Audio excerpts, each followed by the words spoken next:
Olá a todos e bom dia. Bom, Trump promete algo nada bom, pelo menos de acordo com os representantes oficiais da mídia de Kiev. Dizem que Trump está propondo uma paz ruim, então vamos ver o que está sendo proposto. Para Zelensky, já gravei mais de um vídeo sobre esse assunto, não parece haver nada de bom à vista. Agora, aparentemente, nem para a própria paz na Ucrânia há algo de bom, pelo menos desde que essa paz seja conduzida pelo próprio Zelensky. Antes de começarmos, vou mostrar o que já virou tradição: o resgate de pessoas dos agentes do TCC. Neste caso, um homem idoso salvou um jovem. Toda a honra e glória para esse senhor, esse homem idoso. Ou seja, o que quero dizer? Cada vez menos e menos medo diante desses caçadores de pessoas que por algum motivo estão vestidos com uniforme militar. Vamos ver o que está acontecendo aqui. Aqui, aliás, no começo eles empurram justamente esse jovem, esse rapaz para dentro do carro. Aqui, infelizmente, o YouTube não permite mostrar esse tipo de vídeo, então recomendo que você se inscreva no meu canal do Telegram. Aqui é só apontar a câmera do seu celular ou tablet para esse QR Code e você vai direto para o canal do Telegram, onde pode assistir ao vídeo completo. E se você está me assistindo de um tablet ou smartphone, tem um link aqui na descrição do vídeo para o canal do Telegram, onde você vai entrar e assistir tudo isso imediatamente. Enfim, agora já posso mostrar isso, depois que tirei todas essas cenas de violência. E aqui esse senhor expulsa esses caçadores de pessoas do pátio e faz muito bem. Honra e glória para esse homem e para aqueles que o ajudaram. Eles fogem vergonhosamente, sem mobilizar ninguém. O velhinho mandou bem, resumindo. Simplesmente dá orgulho das pessoas que ainda conseguem usar a cabeça, a força física, independentemente da idade, evitando as ameaças desses fatores extremamente negativos, por assim dizer. Esses caçadores de gente não podem ser chamados de outra coisa além de um fator negativo. Resumindo, o que Trump está propondo? Os Estados Unidos estão preparando para Kiev um acordo muito ruim com a Rússia. Dizem que os Estados Unidos tentam impor um cessar-fogo temporário entre Ucrânia e Rússia em troca de aliviar as sanções contra Moscou. E Kiev observa com preocupação, muita preocupação, o processo no qual quase não lhe dão voz. O pacote americano carece do que Kiev considera fundamental: garantias de segurança que protegeriam a Ucrânia de uma retomada da guerra. Disse ao Kyiv Independent uma pessoa familiarizada com o andamento das negociações que eles, ou seja, o lado americano, querem que a Ucrânia concorde com o máximo possível do que é vantajoso para os Estados Unidos da América e para a Federação Russa. Ou pelo menos que não ficasse no caminho. A intensificação das negociações coincidiu com a decisão inesperada de Donald Trump de anunciar um cessar-fogo de 3 dias, de 9 a 11 de maio. E aqui como isso é interpretado? A decisão inesperada de Trump de anunciar um cessar-fogo de 3 dias, de 9 a 11 de maio. Me desculpe, Trump é os Estados Unidos, Trump é o presidente dos Estados Unidos, não da Ucrânia, não da Rússia. E se o presidente de um terceiro país, que está do outro lado do oceano, muito longe de todos, longe dos participantes dos acontecimentos, anuncia um cessar-fogo, bem, provavelmente isso já diz alguma coisa, que nem tudo vai bem no reino da Dinamarca. Tem uma musiquinha assim: está tudo bem, bela marquesa, está tudo bem, mas aqui está tudo ruim. Mas, novamente, um representante de um país totalmente estrangeiro anuncia, divulga um cessar-fogo de 3 dias entre a Rússia e a Ucrânia. Sinceramente, eu não vejo nada de bom nisso. Se vocês, caros espectadores, veem algo de bom nisso, escrevam nos comentários e vamos discutir porque isso deveria ser bom. Como aquele garotinho que foi até o pai e perguntou o que é bom e o que é ruim, vamos discutir isso de novo. Talvez desde aquela época dos anos 20 e 30 do século passado, o conceito de bom e ruim tenha mudado e nós vamos discutir isso juntos. Resumindo, há 3 principais problemas que impedem o acordo para a prorrogação da trégua. O primeiro é a exigência territorial da Rússia. Kiev insiste que a única base realista para a trégua seja o congelamento da linha de frente.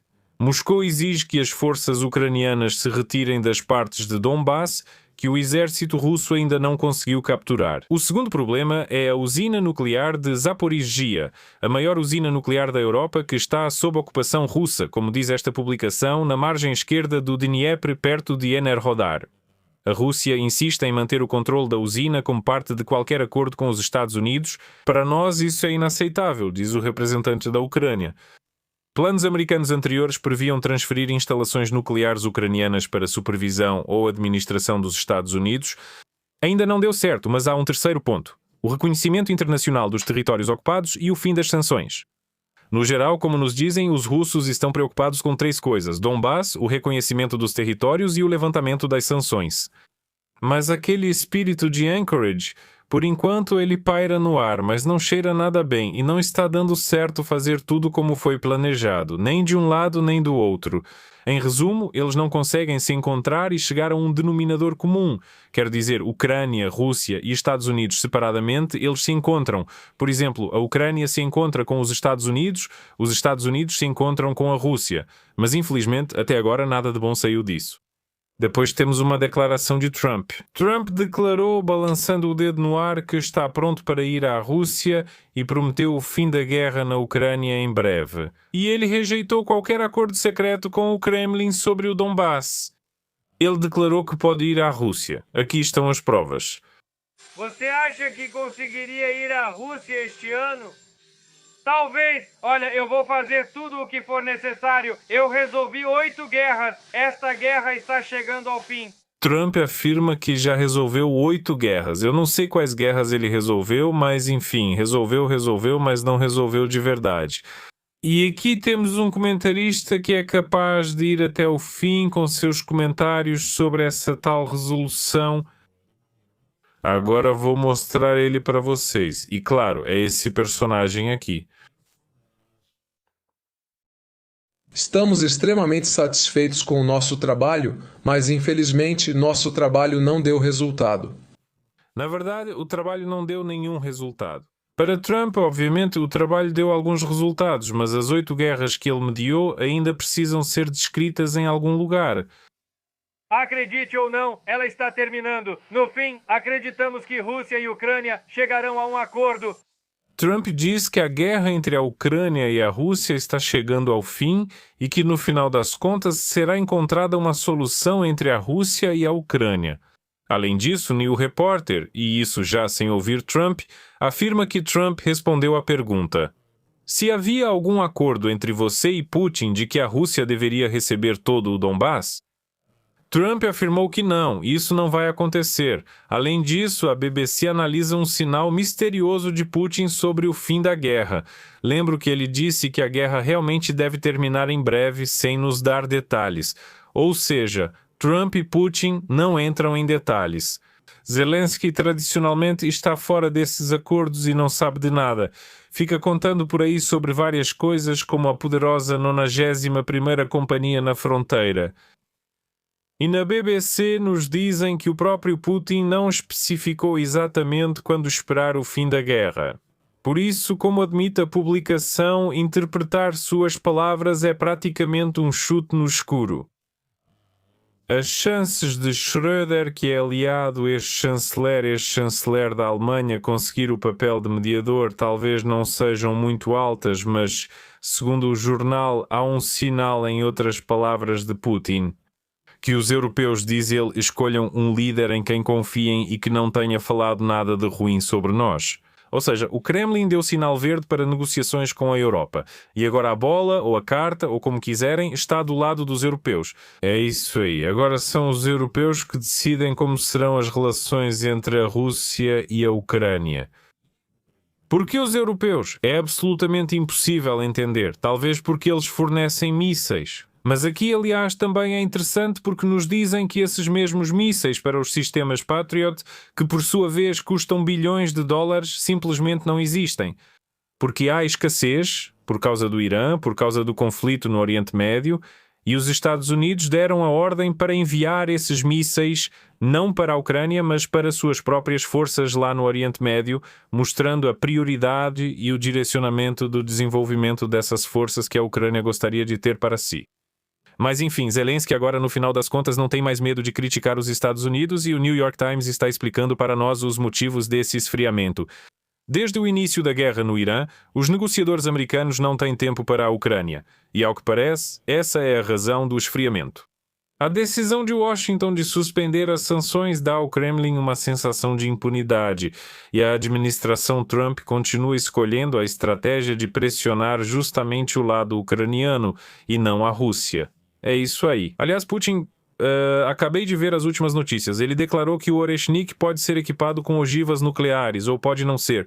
Podem ser removidas, podem ser colocadas, podem ser removidas de novo, podem ser colocadas de novo. Ele pode ser lançado ou pode não ser lançado, e o Oreshnik pode não ser lançado. No geral, é como naquela velha piada sobre como a loira avalia as chances de encontrar um dinossauro na rua. 50 a 50. Por quê? Bom, ou você encontra um dinossauro ou não encontra.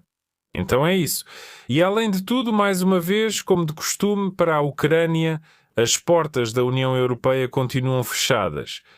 Novas acusações graves contra a Ermak, e eu já fiz um vídeo sobre isso, colocam em dúvida a afirmação de Kiev sobre estar pronta para uma adesão acelerada à União Europeia. Mais uma vez, apesar do fato de que a União Europeia dizia que agora vamos começar as negociações, mas tão cedo não vamos terminá-las.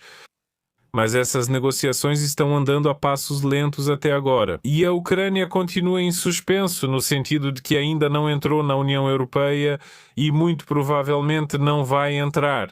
Agora é hora do especialista Shah entrar. Faz tempo que não aparece. Tchau. Essa é a opinião de um especialista internacional brilhante sobre o nosso ceticismo. Enfim, agora vamos lançar líderes poderosos. E aqui temos, por exemplo, Laptina. Certo, mostramos para Krigili aqui. O comissário Petrov está contando aqui o que está acontecendo agora. Tem um tipo de bolinho à direita, o comissário Petrov à esquerda e uma jornalista severa no meio. Todos eles estão discutindo que a Europa pode montar um exército muito poderoso, um exército muito forte, como diria o comissário Petrov. E para a fala dele, eu recomendo colocar esses óculos aqui. Eu vou colocá-los porque a radiação penetrante desse poderio é extremamente perigosa. Vou dizer para vocês, os países europeus como Polônia, Alemanha, aqueles que... França. E eu pensei que fossem países europeus, tipo algum Uruguai, sei lá, Paraguai ou, no pior dos casos, Marrocos. Mas o comissário Petrov nos revelou a verdadeira essência da Europa. Vamos adicionar aqui também o Reino Unido. Siúde, mas não Ciúda, e sim Siúde. Se a língua é uma arma, então a gente diz Siúde. Ele pode colocar em campo... E não é Mogut, é Mozut, sim. Ele fala uma palavra em russo, outra em ucraniano. Isso é extremamente interessante. Um exército totalmente pronto para o combate. Ou seja, os exércitos deles, vocês sabem, são como soldadinhos na vitrine, na embalagem, são novos, estão inteiros. O equipamento deles está parado ali. Viu o exército americano e de outros países. Ambos são bonitos. Tudo depende, como muitos analistas dizem, se a Europa acordar, e isso já está acontecendo, então tudo muda para eles. Então ainda não acordou, né? E o quê? Ela estava dormindo, por acaso? Eu não entendi. Onde ela estava? Em animação suspensa, hibernando? O que está acontecendo? Por que a Europa estava dormindo? E o cara com uma expressão séria, com uma expressão complicada ali à direita, com o cabelo pintado de preto, com uma decoração estranha nas paredes, permanece em silêncio. Pelo visto, isso deve ser algo extremamente importante. É esse o tipo de poder. Quero dizer que é preciso aumentar as capacidades do exército europeu. Aham, isso aí, pronto, o cara falou. Beleza, obrigado, até logo. Depois, o que temos aqui? Quem mais está aqui? O especialista Shah. Meu Deus, de repente ele se infiltra na nossa sociedade.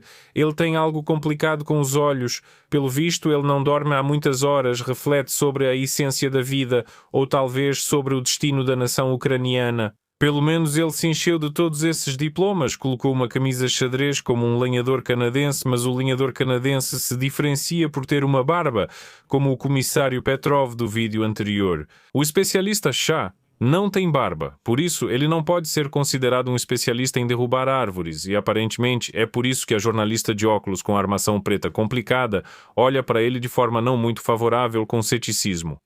Vamos parar de brincar e ouvir o que eles dizem lá. O regime de Putin será obrigado a realizar uma mobilização. Quando exatamente, como exatamente, isso já é outra questão, mas eles são obrigados a fazer isso. Agora eles têm uma situação na zona de combate. A situação é extremamente desfavorável. De quem? A situação ucraniana. Na Rússia a situação não é favorável. Não é favorável. Provas, axiomas, todas essas confirmações. Nós não precisamos delas. Tudo isso ocorre pela falta de militares. Aham, não há recurso. Bem, é claro, se o especialista Shah está ali cercado de jornalistas, cercado de vários diplomas, então pessoas tão poderosas assim, naturalmente não vão para a linha de frente. Eles ficam fora da linha de frente e isso não é bom. Eu proponho sugerir desculpe pela tautologia ao especialista Shah, junto com a poderosa combatente que está sempre fazendo biquinho que eles deveriam ir ajudar os irmãos de armas. Eles sofrem grandes perdas e poucos avanços, precisando de mais pessoal para seguir lutando. E se eles não fizerem isso bem, até o final deste ano veremos uma crise séria na aliança. E em 2027... A aliança de quem? De quê? O quê? E em 2027, eu nem descarto o colapso da defesa deles. Tudo é possível.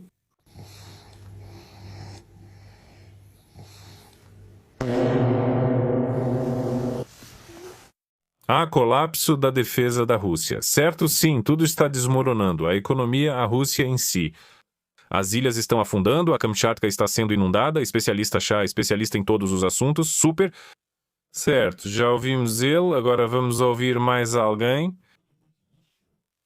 Aqui temos Fursa ou Fursa. Enfim, não importa como você o chame, ele sempre tem a mesma aparência. Esse filhinho de general está agora comentando sobre aquela ex-porta-voz usando Zelensky que vazou tanta informação comprometedora que inundou todo o gabinete presidencial ucraniano. E nenhum sistema de drenagem. Como se chama? Coletores de água da chuva vai ajudar. Nada disso. Tudo vai entupir lá. Tanta sujeira veio à tona. Não estou querendo dizer, isso é uma conotação positiva, não é nada negativo.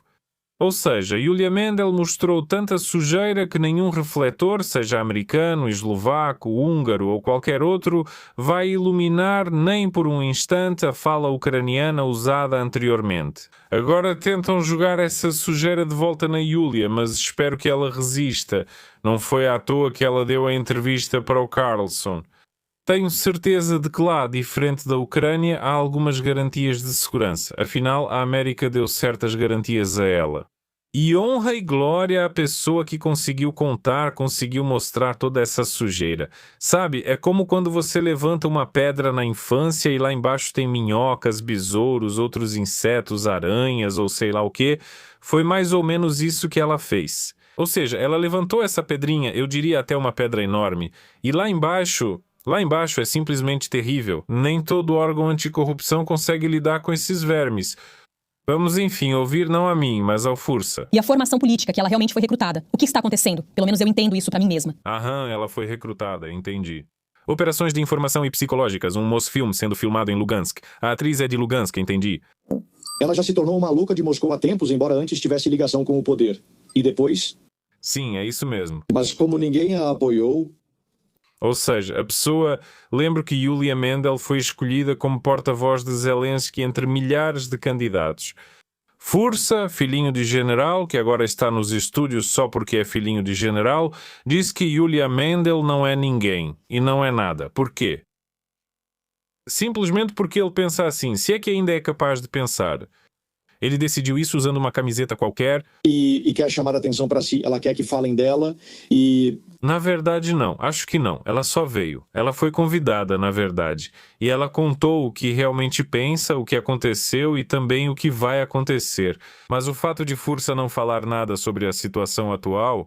Bem, isso já é um sinal por si só. As coisas iam mal, ninguém entendia o que ocorria. A resposta à narrativa russa era fraca, mesmo ela amando tanto o país. E as narrativas russas, o que são? Que há corrupção na Ucrânia? Bem, na verdade...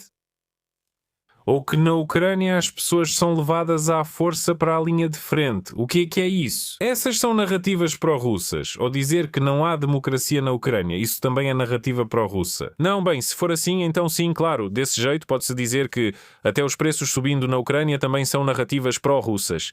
O fato de Fursa ser filho de um general também soa como narrativa pró-russa. Contra o que é preciso se render? Contra o fato de haver uma ditadura na Ucrânia, contra o que não se pode... Ah, na Ucrânia não há ditadura, é verdade, eu esqueci. Na Ucrânia há democracia. Desculpem, retiro tudo o que disse, tudo era mentira. Na Ucrânia há democracia. Eu só tinha esquecido. Um russo, na verdade, se isso chegasse a alguém de autoridade...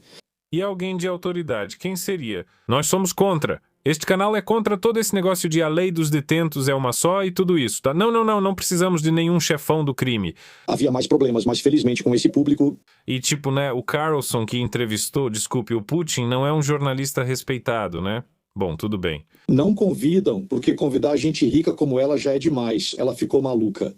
E esses jornalistas respeitados na opinião pelo visto do Fursa ou Fursa, não sei onde fica o acento, de novo, tanto faz, provavelmente é um jornalista do Telemarathon. Ou seja, eles, ao que parece, devem avaliar a importância da pessoa convidada, e pelo visto esse Fursa ou Fursa é uma pessoa mais importante, uma figura mais relevante para a mídia ucraniana do que a própria Yulia Mendel. E o ego desse cara, olha, nossa.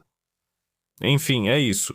Ou seja, estão forçando a Ucrânia a aceitar uma paz injusta, na opinião de muitos, e se isso vai acontecer, se vão conseguir forçar a Ucrânia a aceitar essa tal paz injusta ou não, por enquanto é impossível saber.